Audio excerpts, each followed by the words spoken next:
আসসালামু আলাইকুম। চিংড়ি মাছ দিয়ে বিরিয়ানি। ডিমগুলো হালকাভাবে ভেজে নেব।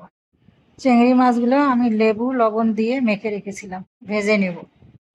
চিংড়ি মাছগুলো এখন উঠাই নেব। তেলটা গরম হয়ে গেছে, এর মধ্যে ডালচিনি এলাচ লং দিয়ে আমি একটু ভেজে নেব। এখন পেঁয়াজটা দিয়ে ভেজে নেব। আদা বাটা রসুন বাটা 2 চামচ দিয়ে দেব। বিরিয়ানির মশলাটা এখন দিয়ে দেব। ধনিয়ার গুঁড়ো, জিরার গুঁড়ো, মরচির গুঁড়ো আর দই দিয়ে দেব। লবণ স্বাদ মতো দেব। টমেটো সস 1 চামচ দিয়ে দেব। আমি ভালোভাবে কষার পরে আমি দুধ দিয়ে চিংড়ি মাছটা দিয়ে দেব। চিংড়ি মাছটা আমি দিয়ে দিয়েছিলাম, এখন উঠাই নেব। এর মধ্যে ডিম দিয়ে দেব। আমি 1 কেজি চাউল নিয়েছি, এখন আমি দিয়ে ভালোভাবে ভেজে নেব।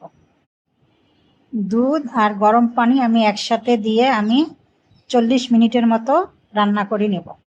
গুঁড়া দুধ 2 চামচ দিয়ে আমি নেড়ে ঢেকে দেব।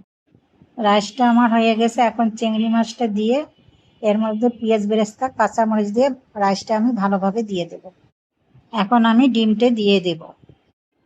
এর ওপরে পেঁয়াজ বেরেস্তা দেব। আমি 2 চামচের মতো ঘি দিয়ে দেব। আমি 10 মিনিটের জন্য দমে রেখে দেব। হয়ে গেছে আমার চিংড়ি মাছের বিরিয়ানি।